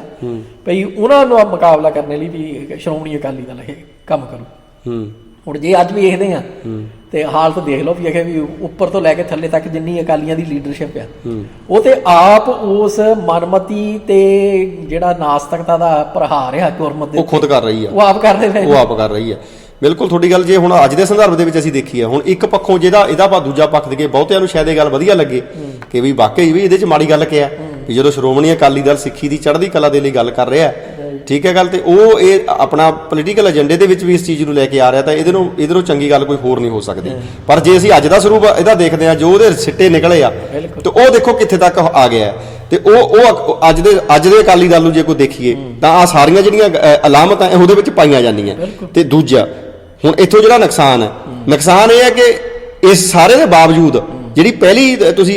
ਸੈਂਟੈਂਸ ਪੜ੍ਹੇ ਆ, ਉਹਨਾਂ ਦਾ ਦਾਅਵਾ ਫਿਰ ਅਕਾਲੀ ਦਲ ਕਰ ਰਿਹਾ, ਫਿਰ ਅਕਾਲੀ ਦਲ ਕਰਦਾ। ਬਿਲਕੁਲ ਇਹ ਸਾਨੂੰ ਨੁਕਸਾਨ ਹੋਇਆ, ਉਹਦੇ ਖਾਤਰ ਸਾਡੀ ਕੌਮ ਦੇ ਵਿੱਚ ਵੰਡੀਆਂ ਪਈਆਂ ਕਿ ਦਾਅਵਾ ਉਹ ਕਰ ਰਹੇ ਆ ਕਿ ਅਸੀਂ ਨੁਮਾਇੰਦਾ ਅੱਜ ਵੀ ਆ, ਸਿੱਖਾਂ ਦੇ ਵੀ ਨੁਮਾਇੰਦਗੀ ਅਸੀਂ ਅੱਜ ਵੀ ਕਰਦੇ ਆ, ਤੇ ਜਦ ਕਿ ਹੁਣ ਦੇ ਅਕਾਲੀ ਦਲ ਜਥੇਦਾਰਾਂ ਨੂੰ ਸਿੱਖਾਂ ਦੇ ਮੁੱਢਲੇ ਜਿਹੜੇ ਸਾਰੋਕਾਰ ਉਹਨਾਂ ਬਾਰੇ ਵੀ ਕੋਈ ਜਾਣਕਾਰੀ ਨਹੀਂ। ਬਿਲਕੁਲ, ਜਾਂ ਕੋਈ ਦੱਸ ਦਿਓ ਜਿੱਦਾਂ ਜਿਹੜੇ ਹੁਣ ਅੱਜ ਕੱਲ੍ਹ ਜਥੇਦਾਰ ਬਣੇ ਹੋਏ ਆ ਅਕਾਲੀ ਦਲ ਦੇ, ਕਿ ਉਹਨਾਂ ਨੂੰ ਕਿਸੇ ਮੁੱਢਲੇ ਸਿਧਾਂਤਾਂ ਦੀ ਵੀ ਜਾਣਕਾਰੀ ਹੈ। ਇਹ ਵੱਡਾ ਨੁਕਸਾਨ ਹੈ ਜਿਨ੍ਹਾਂ ਨੂੰ ਇਹ ਲੱਗਦਾ ਸੀ ਉਦੋਂ, ਕਿਉਂਕਿ ਜੇ ਮੈਂ ਆਪਣੇ ਆਪ ਨੂੰ ਦੇਖਿਆ ਤਾਂ ਮੈਨੂੰ ਵੀ ਲੱਗਦਾ ਕਿ ਜਿਹੜੀ ਸਿੱਖਾਂ ਦੀ ਪਾਰਟੀ ਹੈ ਵਾਕਈ ਉਹਦੇ 'ਚ ਇਹ ਗੱਲਾਂ ਹੋਣੀਆਂ ਚਾਹੀਦੀਆਂ ਨਹੀਂ ਨਿੱਜੀ ਤੌਰ ਤੇ ਦੇਖਣ ਨੂੰ। ਬਿਲਕੁਲ, ਪਰ ਉਹਦੇ ਵਿੱਚ ਜਿਹੜਾ ਫਰਕ ਰੱਖਣ ਦੀ ਲੋੜ ਆ ਨਾ ਸਾਨੂੰ ਜੀ, ਉਹ ਹੈਗਾ ਆ ਭਈ ਜੇ ਤੇ ਨਾ ਭਈ ਸਿੱਖਾਂ ਦਾ ਰਾਜ ਹੁੰਦਾ ਜੀ, ਭਈ ਮੰਨ ਲਓ ਭਈ ਅਸੀਂ ਮਹਾਰਾਜਾ ਰਣਜੀਤ ਸਿੰਘ ਦਾ ਟਾਈਮ ਲੈ ਲਈਏ ਜੀ, ਉਹਦੇ ਵਿੱਚ ਵੀ ਉਹਨੂੰ ਅਸੀਂ ਕਰ ਲਈਏ ਵੀ ਉਹਦੇ ਵਿੱਚ ਪਾਰਟੀਆਂ ਜਿਹੜੀਆਂ ਅੱਡ-ਅੱਡ ਬਣ ਕੇ ਤੇ ਉਹਨਾਂ ਨੇ ਆਪਣੇ ਟੀਚੇ ਮਿੱਥਣੇ ਆ, ਫਿਰ ਤਾਂ ਠੀਕ ਆ ਵੀ ਇਹ ਟੀਚਾ ਜਿਹੜਾ ਵੀ ਸਮਝ ਆਉਂਦਾ ਆ, ਕਿਉਂਕਿ ਸਿੱਖ ਤੁਹਾਡੀ ਕਨਸਟੀਚੁਐਂਸੀ ਨੇ, ਤੁਸੀਂ ਸਿੱਖ ਜਿਹੜੇ ਆ ਵੀ ਆਮ ਸਿੱਖ ਜਿਹੜਾ ਉਹ ਚਿੰਤਤ ਆ ਇਸ ਵਿਸ਼ੇ ਤੋਂ ਭਈ ਜਿਹੜਾ ਸਿੱਖੀ ਦੇ ਉੱਤੇ ਹਮਲੇ ਹੋ ਰਹੇ ਆ, ਭਈ ਇਹਨਾਂ ਦਾ ਮੁਕਾਬਲਾ ਕਰਨ ਲਈ ਵੀ ਹਰੇਕ ਬੰਦਾ ਅੱਗੇ ਆਉਣਾ ਚਾਹੀਦਾ। ਉੱਥੇ ਜਿਹੜੀਆਂ ਪਾਰਟੀਆਂ ਆ ਉਹ ਇਹ ਆਪਣੀ ਵਚਨਬੱਧਤਾ ਜਿਹੜੀ ਆ ਉਹ ਦੁਹਰਾ ਰਹੀਆਂ ਲਿਖਤੀ ਰੂਪ ਦੇ ਵਿੱਚ ਭਈ ਅਸੀਂ ਇਸ ਚੀਜ਼ ਨੂੰ ਦਾ ਟਾਕਰਾ ਕਰਨ ਲਈ ਵੀ ਵਚਨਬੱਧ ਆ, ਫਿਰ ਸਮਝ ਆਉਂਦੀ ਆ। ਪਰ ਇੱਕ ਜਿਹੜੀ ਸੈਕੂਲਰ ਡੈਮੋਕ੍ਰੇਸੀ ਆ ਜਿਹਦੇ ਸੰਵਿਧਾਨ ਦੇ ਅਧੀਨ ਤੁਸੀਂ ਲੜ ਰਹੇ ਆ, ਉਹਦੇ ਵਿੱਚ ਜਦੋਂ ਤੁਸੀਂ ਆਹ ਗੱਲ ਲਿਖੋਗੇ ਤੁਸੀਂ ਬਲਕਿ ਆਪਣੇ ਪੈਰ ਤੇ ਘਲਾੜੀ ਮਾਰ ਰਹੇ ਆ, ਤੇ ਜਿਹੜੇ ਆਰਐਸਐਸ ਤੇ ਬਾਹਮਣਵਾਦ ਆ ਉਹਨੂੰ ਤੁਸੀਂ ਗਰਾਊਂਡ ਤਿਆਰ ਕਰਕੇ ਦੇ ਰਹੇ ਆ ਵੀ ਜਿੱਥੇ ਉਹਨਾਂ ਨੇ ਪੈਰ ਰੱਖ ਕੇ ਫਿਰ ਜਿਹੜਾ ਉਹਨਾਂ ਦਾ ਹਿੰਦੂ ਏਜੰਡਾ ਆ ਉਹ ਪੁਸ਼ ਕਰਨਾ, ਉਹਨੂੰ ਪੁਸ਼ ਕਰਨਾ। ਸੋ ਉਹ ਚੀਜ਼ਾਂ ਸਾਰੀਆਂ ਜਿਹੜੀਆਂ ਆ ਵੀ ਉਹ ਕੈਲਕੂਲੇਸ਼ਨਾਂ ਦੇ ਵਿੱਚ ਹੋਣੀਆਂ ਚਾਹੀਦੀਆਂ। ਹਾਂ, ਜਦ ਕਿ ਉਹਦੇ ਡਿਫਰੈਂਸ਼ੀਏਟ ਕਰਨਾ ਚਾਹੀਦਾ ਵੀ ਜਿਹੜੇ ਸਿੱਖਾਂ ਦੇ ਪੋਲੀਟੀਕਲ ਹੱਕ ਹੈ ਉਹਦੇ ਵਿੱਚ ਜਿੰਨੀਆਂ ਮੰਦਾਂ ਸੀ ਉਹ ਤੁਸੀਂ ਕਰ ਸਕਦੇ ਸੀ, ਪਰ ਜਿੱਥੇ ਤੱਕ ਸਿਧਾਂਤਾਂ ਦਾ ਮਸਲਾ ਹੈ ਉਹ ਸ਼੍ਰੋਮਣੀ ਕਮੇਟੀ ਦੇ ਨੂੰ ਹੀ ਜਿਹੜਾ ਸਾਡੀ ਨੁਮਾਇੰਦਗੀ ਕਰਨ ਦੇਣੀ ਚਾਹੀਦੀ ਸੀ। ਔਰ ਜੇ ਇਹਨੂੰ ਲਿਖਣਾ ਹੋਵੇ ਤੇ ਇਹਨੂੰ ਇਸ ਹਿਸਾਬ ਨਾਲ ਲਿਖਣਾ ਚਾਹੀਦਾ ਸੀਗਾ ਭਈ ਅਕਾਲੀ ਪਾਰਟੀ ਦੀ ਮੈਂਬਰਸ਼ਿਪ ਜਿਹੜੀ ਆ ਉਹ ਹਮੇਸ਼ਾ ਹੀ ਉਹਦੀ ਇਹ ਕੰਡੀਸ਼ਨ ਰਹੂਗੀ ਵੀ ਜਿਹੜਾ ਗੁਰਮਤ ਨੂੰ ਪ੍ਰਣਾਇਆ ਹੋਇਆ ਆ ਤੇ ਜਿਹੜਾ ਨਾਸਤਕਤਾ ਦੇ ਵਿਰੁੱਧ ਆ ਤੇ ਜਿਹੜਾ ਮਨਮਤੀ ਜਿਹੜਾ ਹੈਗਾ ਆ ਸੋਚ ਉਹਦੇ ਅਗੇਂਸਟ ਆ, ਉਹਦਾ ਵਿਰੋਧੀ ਆ, ਸਿਰਫ ਉਹੀ ਅਕਾਲੀ ਦਲ ਦਾ ਮੈਂਬਰ ਹੋ ਸਕਦਾ। ਉਹ ਤੇ ਸਾਰਾ ਤੁਸੀਂ ਬੇੜਾਗਰ ਕਰ ਦਿੱਤਾ। ਉਹ ਪੰਜਾਬੀ ਪਾਰਟੀ ਕਹਿ ਕੇ ਉਹਦੇ ਵਿੱਚ ਸਾਰੀਆਂ ਕੰਡੀਸ਼ਨਾਂ ਜਿਹੜੀਆਂ ਅੱਗੇ ਸੀਗੀਆਂ ਉਹ ਸਾਰੀਆਂ ਖਤਮ ਕਰ ਦਿੱਤੀਆਂ।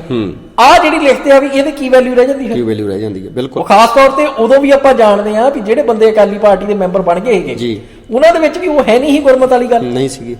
ਭਾਵੇਂ ਬਲਵੰਤ ਸਿੰਘ ਲੈ ਲਓ, ਭਾਵੇਂ ਉਮਰਾ ਨੰਗਲ ਲੈ ਲਓ, ਭਾਵੇਂ ਈਵਨ ਸਰਦਾਰ ਕਪੂਰ ਸਿੰਘ ਉਹਨਾਂ ਨੂੰ ਲੈ ਲਓ, ਭਈ ਜਿਨ੍ਹਾਂ ਦੀ ਕਹਿ ਲਓ ਭਈ ਸ਼ਰਾਬ ਨਾਲ ਜਿਹੜਾ ਪਿਆਰ ਸੀਗਾ ਭਈ ਉਹ ਤਕਰੀਬਨ ਸਾਰਿਆਂ ਨੂੰ ਹੀ ਪਤਾ ਹੈ ਜੀ। ਸੋ ਹੁਣ ਉਹ ਜਿਹੀਆਂ ਚੀਜ਼ਾਂ ਜਿਹੜੀਆਂ ਆ ਭਈ ਜਦੋਂ ਤੁਹਾਨੂੰ ਪਤਾ ਆ ਵੀ ਤੁਹਾਡੇ 'ਚ ਬੰਦੇ ਉਹ ਬੈਠੇ ਆ ਜੀ। ਜਿਨ੍ਹਾਂ ਦੇ ਦਿਮਾਗ ਦੀ ਤੁਸੀਂ ਜਿਹੜੀ ਕਹਿ ਲਓ ਵੀ ਫਾਇਦਾ ਜਿਹੜਾ ਲੈਣਾ ਠੀਕ ਹੈ ਜੀ। ਫਿਰ ਤੁਸੀਂ ਉਹ ਕੰਡੀਸ਼ਨਾਂ ਕਿਉਂ ਰੱਖ ਰਹੇ ਆ ਭਈ ਜਿਹਦੇ ਕਰਕੇ ਭਈ ਅਗਲਾ ਤੁਹਾਡੇ ਤੇ ਉਂਗਲ ਚੱਕ ਸਕੇ ਵੀ ਆਹ ਬੰਦੇ ਕਿੱਦਾਂ ਫਿਰ ਇੱਥੇ ਬੈਠੇ ਆ।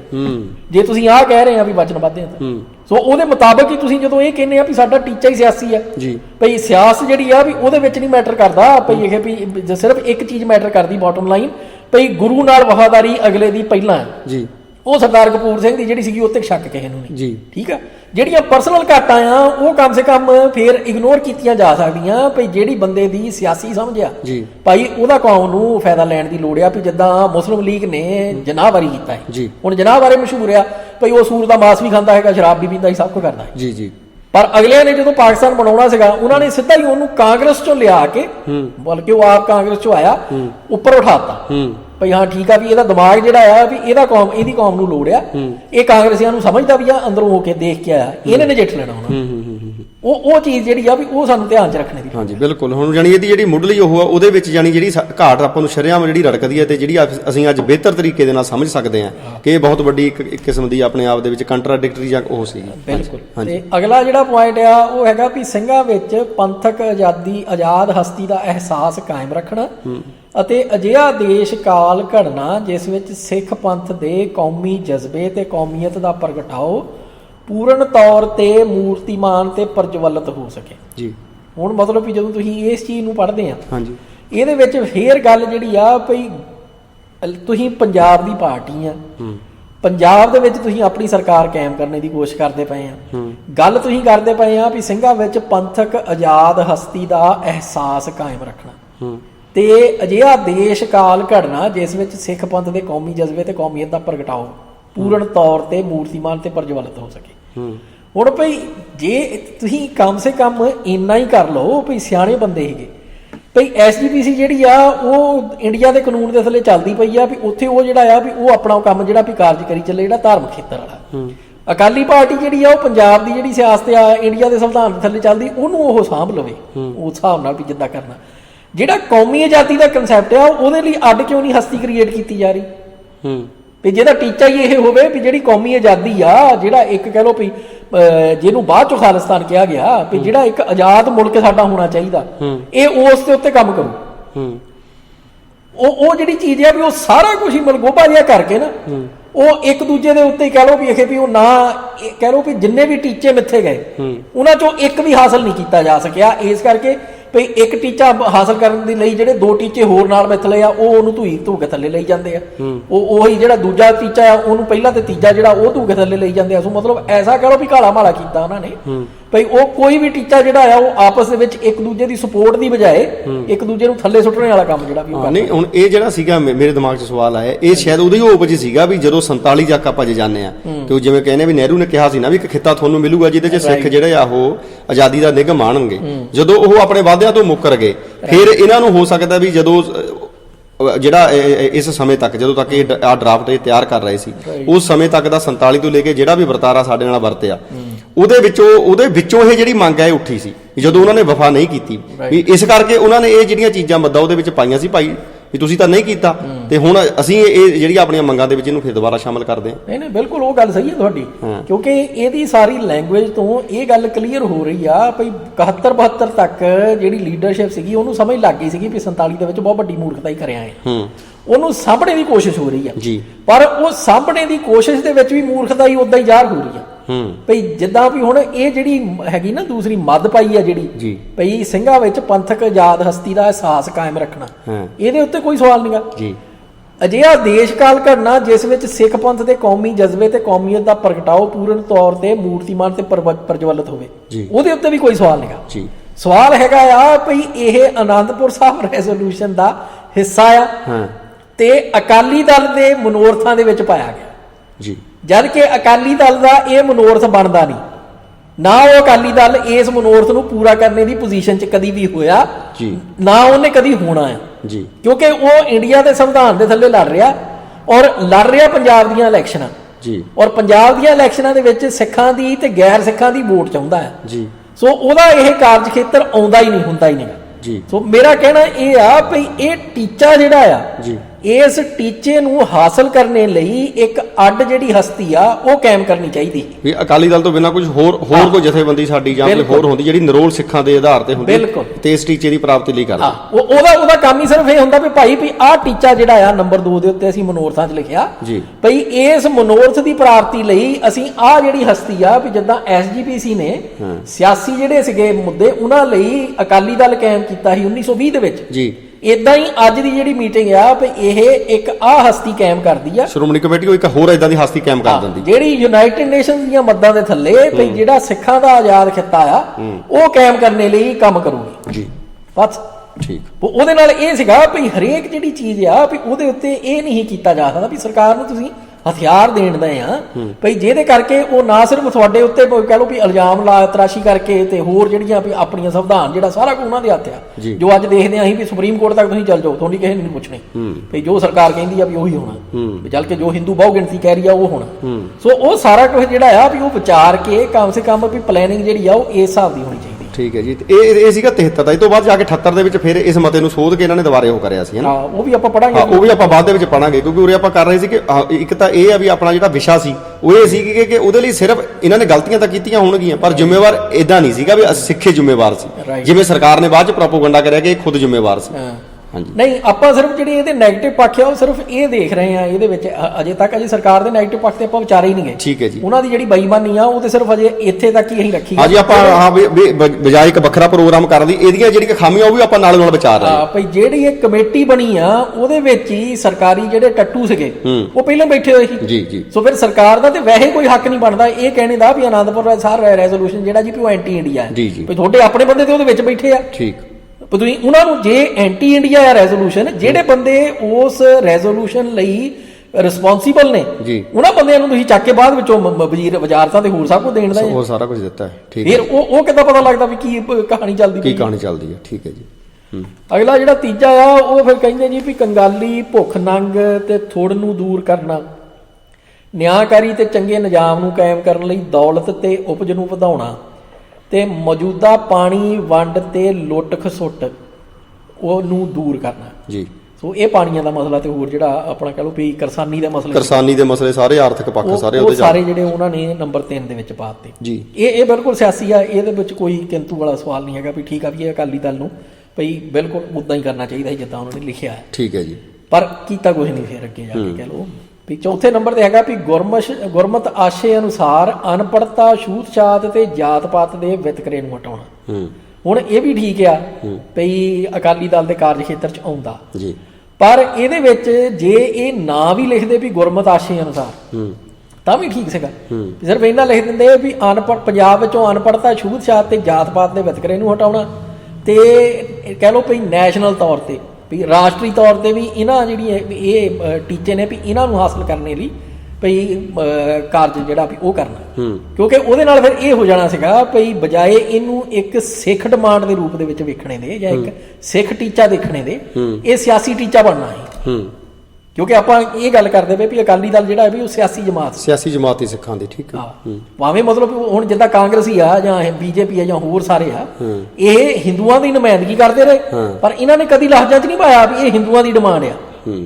ਬਾਕੀ ਸਭ ਕੁਝ ਕਰਦੇ ਰਹੇ ਆ। ਕਾਂਗਰਸ ਅੱਜ ਤੱਕ ਜਾਨੀ ਹਿੰਦੂ ਹਿੱਤਾਂ ਦੀ ਪੂਰਤੀ ਕਰਦੀ ਹੈ ਤੇ ਆਪਣੇ ਆਪ ਨੂੰ ਸੈਕੂਲਰ ਕਹਾਉਂਦੀ ਹੈ ਬਿਲਕੁਲ, ਕਿਉਂਕਿ ਉਹਨਾਂ ਦਾ ਪੈਂਤੜਾ ਇਹ। ਹਾਂਜੀ। ਸੋ ਉਹ ਚੀਜ਼ਾਂ ਜਿਹੜੀਆਂ ਆ ਵੀ ਕਮ ਸੇ ਕਮ ਪੈਂਤੜੇ ਜਿਹੜੇ ਆ ਉਹ ਸਾਨੂੰ ਵੀ ਇਹ ਸਮਝਣੇ ਚਾਹੀਦੇ ਸੀਗੇ। ਠੀਕ ਹੈ। ਔਰ ਇਹਨਾਂ ਡਿਮਾਂਡਾਂ ਦੇ ਖਿਲਾਫ ਕੋਈ ਵੀ ਨਹੀਂ ਬੋਲ ਸਕਦਾ ਜੀ। ਸਮਾਂ ਕਿ ਉਹਨਾਂ ਨੇ ਦੇਖਣਾ ਸੀਗਾ ਵੀ ਇਹ ਵੀ ਲੈ ਵੀ ਸਿੱਖ ਪਾਰਟੀ ਜਿਹੜੀ ਆ ਵੀ ਉਹ ਇਹਨਾਂ ਨੂੰ ਵਚਨਬੱਧ ਆ, ਬਾਹਰ ਵੀ ਜਿਹੜੇ ਸੀਗੇ ਪੰਜਾਬ ਤੋਂ ਬਾਹਰ ਵਾਲੇ ਜੀ। ਤੇ ਅਗਲਾ ਜਿਹੜਾ ਆ ਪੰਜਵਾਂ ਤੇ ਆਖਰੀ ਜਿਹੜਾ ਮਨੋਰਥ ਆ ਉਹ ਕਹਿੰਦੇ ਵੀ ਮੰਦੀ ਸਿਹਤ ਤੇ ਬਿਮਾਰੀ ਨੂੰ ਦੂਰ ਕਰਨ ਦੇ ਉਪਾਅ, ਨਸ਼ਿਆਂ ਦੀ ਨਖੇਦੀ ਅਤੇ ਬੰਦਸ਼ ਦੇ ਸਰੀਰਕ ਅਰੋਗਤਾ ਦਾ ਵਾਧਾ, ਜਿਸ ਨਾਲ ਕੰਮ ਵਿੱਚ ਉਤਸ਼ਾਹ ਜਾਗੇ ਤੇ ਉਹ ਕੌਮੀ ਬਚਾਓ ਲਈ ਤਿਆਰ ਹੋ ਸਕੇ। ਯਾਨੀ ਕਿ ਜਿਹੜੀਆਂ ਚੀਜ਼ਾਂ ਅਸੀਂ ਅੱਜ ਕਹਿੰਦੇ ਆ ਵੀ ਕੌਮ ਨੂੰ ਗ੍ਰਸਤ ਆ ਇਹਨਾਂ ਚੀਜ਼ਾਂ ਤੋਂ, ਉਹ 73 ਦੇ ਵਿੱਚ ਵੀ ਉਹੀ ਜਿਹੜੀਆਂ ਡਿਮਾਂਡਾਂ ਆ ਉਹ ਕਰਦੇ ਪਏ ਜੀ। ਤੇ ਉਥੋਂ ਹੁਣ ਮਤਲਬ ਕਹਿ ਲਓ ਵੀ ਅਫਸੋਸ ਵੀ ਹੋਣਾ ਚਾਹੀਦਾ ਸਾਨੂੰ ਵੀ ਅਸੀਂ 72-73 ਦੇ ਵਿੱਚ ਇਹਨਾਂ ਅਲਾਮਤਾਂ ਬਾਰੇ ਚਿੰਤਤ ਸੀਗੇ ਜੀ। ਤੇ ਉਹ ਤੋਂ ਬਾਅਦ ਇਹ ਅਲਾਮਤਾਂ ਹੋਰ ਡੰਗਿਆਈ ਦੇ ਵਿੱਚ ਕੌਮ ਨੂੰ ਗਰਸੀ ਗਈਆਂ ਜੀ, ਬਜਾਏ ਇਹਦੇ ਵੀ ਕੌਮ ਜਿਹੜੀ ਆ ਵੀ ਉਹ ਇੰਸਟੀਟਿਊਸ਼ਨਸ ਤੇ ਹੋਰ ਜਿਹੜੇ ਅਦਾਰੇ ਆ ਵੀ ਉਹ ਕਾਇਮ ਕਰਦੀ ਵੀ ਜਿਹੜੇ ਇਹਨਾਂ ਚੀਜ਼ਾਂ ਨੂੰ ਠੱਲ ਪਾਉਂਦੇ ਜੀ। ਸੋ ਹੁਣ ਉੱਥੋਂ ਤੁਸੀਂ ਆਪ ਅੰਦਾਜ਼ਾ ਲਾ ਲਓ ਵੀ ਕੀ ਹਿਸਾਬ ਬਣਿਆ ਤੇ ਕਿੱਦਾਂ ਅਸੀਂ ਨਿਘਾਰ ਵੱਲ ਨੂੰ ਗਏ ਹਾਂ ਨਿਘਾਰ ਵੱਲ ਨੂੰ ਕਿੱਦਾਂ ਗਏ ਆ ਤੇ ਕੀ ਸਾਡੀ ਅਜੇ ਤੱਕ ਦੀ ਜਿਹੜੀ ਕਾਰਗੁਜ਼ਾਰੀ ਆ 72 73 ਤੋਂ ਲੈ ਕੇ ਹੁਣ ਤੱਕ ਦੀ ਜੀ ਵੀ ਉਹਨੂੰ ਅਸੀਂ ਕਿਵੇਂ ਵੇਖ ਸਕਦੇ ਹਾਂ। ਜੀ ਤੋ ਇਹ ਆ ਵੀ ਜਿਹੜੇ ਮਨੋਰਥ ਸੀਗੇ ਤੇ ਉਹ ਤੋਂ ਬਾਅਦ ਫਿਰ ਅਗਲਾ ਅੰਕ ਆ ਜਾਂਦਾ ਵੀ ਅੰਕ ਪਹਿਲਾ ਆ, ਫਿਰ ਹੈਗੇ ਆ ਵੀ ਹੋਰ ਸਾਰਾ ਜਿਹੜਾ ਵੀ ਅੰਕ ਦੂਜਾ ਆ ਰਾਜਸੀ ਨਿਸ਼ਾਨਾ ਆ। ਅੱਛਾ ਜੀ। ਤੇ ਉਹ ਸਾਰੀਆਂ ਜਿਹੜੀਆਂ ਆ ਵੀ ਇਹ ਚੀਜ਼ਾਂ ਹੈਗੀਆਂ ਆ ਵੀ ਆਪਣਾ ਦੇਖ ਲਓ ਵੀ ਜੇ ਆਪਾਂ ਅੱਜ ਕਰਨਾ ਥੋੜਾ ਜਿਹਾ ਤੇ ਆਪਾਂ ਅੱਜ ਕਰ ਲੈਂਦੇ ਆ। ਮੈਨੂੰ ਲੱਗਦਾ ਵੀ ਆਪਾਂ ਹੁਣ ਅਗਲੇ ਹਫਤੇ ਤੋਂ ਫਿਰ ਇਹਨੂੰ ਅੱਗੇ ਸ਼ੁਰੂ ਕਰੀਏ ਅੱਗੇ ਲੜੀਵਾਰ, ਤਾਂ ਜੋ ਜਿਹੜਾ ਬਹੁਤਾ ਲੰਬਾ ਪ੍ਰੋਗਰਾਮ ਆ ਉਹ ਕਈ ਵਾਰੀ ਸਰੋਤਿਆਂ ਨੂੰ ਸਮਝਣ ਦੇ ਵਿੱਚ ਮੁਸ਼ਕਲ ਵੀ ਹੁੰਦੀ ਹੈ ਤੇ ਸੁਣਨਾ ਏਡਾ ਔਖਾ ਹੋ ਜਾਂਦਾ। ਸੋ ਆਪਾਂ ਇੱਥੇ ਹੀ ਅੱਜ ਦੇ ਜਿਹੜੇ ਪ੍ਰੋਗਰਾਮ ਦੀ ਆ ਉਹ ਆਪਾਂ ਸਮਾਪਤੀ ਕਰਦੇ ਹਾਂ ਤੇ ਆਸ ਹੈ ਕਿ ਜ਼ਰੂਰ ਜਿਹੜੇ ਸਾਡੇ ਸਰੋਤੇ ਆ ਉਹ ਜ਼ਰੂਰ ਜਿਹੜੀਆਂ ਸਾਡੀ ਲੀਡਰਸ਼ਿਪ ਨੇ ਗਲਤੀਆਂ ਵੀ ਕੀਤੀਆਂ ਤੇ ਪਰ ਉਹਦੀਆਂ ਜਿਹੜੀਆਂ ਬੁਨਿਆਦੀ ਮੰਗਾਂ ਕੀ ਸੀ, ਠੀਕ ਹੈ, ਕਈ ਵਾਰ ਇਹ ਕਹਿ ਦੇਣਾ ਕਿ ਉਹਦੇ ਵਿੱਚ ਕਸੂਰਵਾਰ ਟੋਟਲ ਤੌਰ ਦੇ ਉੱਤੇ ਅਸੀਂ ਸੀ ਤੇ ਸਰਕਾਰ ਨੂੰ ਬਰੀ ਕਰਨ ਦੇ ਤੁਲ ਹੁੰਦਾ, ਭਾਵੇਂ ਕਿ ਅਸੀਂ ਸਾਡੀ ਲੀਡਰਸ਼ਿਪ ਨੇ ਬਹੁਤ ਸਾਰੀਆਂ ਗਲਤੀਆਂ ਕੀਤੀਆਂ ਤਾਂ ਉਹਦੇ ਵਿੱਚ ਵੀ ਬਹੁਤ ਸਾਰੇ ਜਿਹੜੇ ਆ ਜਿਵੇਂ ਤੁਸੀਂ ਨਾਂ ਪੜ੍ਹੇ ਨੇ ਉਹਨਾਂ ਦੇ ਵਿੱਚੋਂ ਅੱਧੇ ਤੋਂ ਜ਼ਿਆਦਾ ਨਾਂ ਤਾਂ ਉਹਨੇ ਜਿਹੜੇ ਪੂਰੀ ਤਰ੍ਹਾਂ ਦੇ ਨਾਲ ਹਿੰਦ ਦੀ ਸਰਕਾਰ ਦੇ ਨਾਲ ਮਿਲ ਕੇ ਚੱਲਣ ਵਾਲੇ ਸੀ ਜਾਂ ਉਹਨਾਂ ਦੀ ਉਹ ਕਿਸੇ ਨਾ ਕਿਸੇ ਰੂਪ ਦੇ ਵਿੱਚ ਨੁਮਾਇੰਦਗੀ ਕਰਦੇ ਰਹੇ ਆ, ਜਿਨ੍ਹਾਂ ਨੇ ਬਾਅਦ ਦੇ ਵਿੱਚ ਗਵਰਨਰੀਆਂ ਤੱਕ ਜਿਹੜੀਆਂ ਉਹ ਮਾਣੀਆਂ। ਸੋ ਇਹ ਸਾਰਾ ਕੁਝ ਜਿਹੜਾ ਸਾਡੇ ਨੇ ਨਾਲ ਜਿਹੜਾ ਅਤੀਤ ਦੇ ਵਿੱਚ ਵਾਪਰਿਆ ਉਹ ਅੱਜ ਦੀ ਜਿਹੜੀ ਸਾਡੀ ਪਨੀਰੀ ਨੂੰ ਜ਼ਰੂਰ ਇਹਦੇ ਇਹਦੇ ਬਾਬਤ ਜਾਣਕਾਰੀ ਹੈ ਉਹ ਉਹਨਾਂ ਨੂੰ ਜ਼ਰੂਰ ਹੋਣੀ ਚਾਹੀਦੀ ਹੈ, ਤਾਂ ਜੋ ਉਹ ਘੱਟੋ ਘੱਟ ਇਹ ਮੁਲਾਂਕਣ ਕਰ ਸਕਣ ਕਿ ਅਸੀਂ ਕਿੱਥੇ ਤੋਂ ਕਿੱਥੇ ਤੱਕ ਦਾ ਜਿਹੜਾ ਸਫ਼ਰ ਹੈ ਉਹ ਜਿਹੜਾ ਤੈਅ ਕੀਤਾ ਤੇ ਜਿਹੜੀ ਸਾਡੀ ਹੁਣ ਕਹਿੰਦੇ ਨੇ ਹੁੰਦਾ ਵੀ ਹਰੇਕ ਸਟੈਪ ਉੱਤੇ ਨੂੰ ਜਾਣਾ ਸੀ, ਉਹਦੀ ਬਜਾਏ ਅਸੀਂ ਹਰੇਕ ਸਟੈਪ ਥੱਲੇ ਨੂੰ ਗਏ ਅੱਜ ਤੱਕ ਤੇ ਜਿੱਥੇ ਅਸੀਂ ਅੱਜ ਖੜੇ ਹਾਂ ਤੇ ਜੇ ਅਸੀਂ ਹਲੇ ਵੀ ਨਾ ਇਸ ਚੀਜ਼ ਨੂੰ ਵਿਚਾਰ ਰਿਹਾ ਤਾਂ ਉਹ ਦਿਨ ਦੂਰ ਨਹੀਂ ਕਿ ਜਦੋਂ ਸਾਡਾ ਵੀ ਬੁੱਧ ਧਰਮ ਵਾਲਾ ਜਿਹੜਾ ਹਾਲ ਹੈ ਉਹ ਪੰਜਾਬ ਦੇ ਉਸ ਖਿੱਤੇ ਦੇ ਵਿੱਚ ਹੋ ਜਾਏਗਾ ਕਿ ਜੇ ਅਸੀਂ ਉੱਥੋਂ ਜਿਹੜਾ ਸਮਾਪਤੀ ਵੱਲ ਨੂੰ ਵਧਾਂਗੇ। ਸੋ ਇਹ ਸਾਰੀਆਂ ਗੱਲਾਂ ਨੂੰ ਤੁਸੀਂ ਉਹ ਕਰਨ ਖਾਤਰ ਜ਼ਰੂਰ ਸਾਨੂੰ ਆਪਣੀਆਂ ਜਿਹੜੀਆਂ ਬੁਨਿਆਦੀ ਉਹ ਹੈ ਉਹਨਾਂ ਦੇ ਵੱਲ ਜੁੜਨਾ ਜ਼ਰੂਰੀ ਹੈ। ਸੋ ਇਹੀ ਮਨੋਰਥ ਆਪਣਾ ਇਹ ਜਿਹੜੀਆਂ ਗੱਲਾਂ ਬਾਰ-ਬਾਰ ਰਿਪੀਟ ਕਰਕੇ ਆਪਣੇ ਸਰੋਤਿਆਂ ਨੂੰ ਦੱਸਣ ਦਾ। ਸੋ ਇੱਥੇ ਹੀ ਆਪਾਂ ਅੱਜ ਦੇ ਇਸ ਪ੍ਰੋਗਰਾਮ ਦੀ ਸਮਾਪਤੀ ਕਰਦੇ ਹਾਂ ਜੀ। ਅਗਲੇ ਹਫ਼ਤੇ ਆਪਾਂ ਇਸ ਨੂੰ ਜਿਹੜਾ ਉਹ ਕੰਟੀਨਿਊ ਕਰਾਂਗੇ। ਸਾਡੇ ਵੱਲੋਂ ਹੋਈਆਂ ਭੁੱਲਾਂ ਚੁੱਕਾਂ ਦੀ ਖਿਮਾ। ਵਾਹਿਗੁਰੂ ਜੀ ਕਾ ਖਾਲਸਾ, ਵਾਹਿਗੁਰੂ ਜੀ ਕੀ ਫਤਿਹ।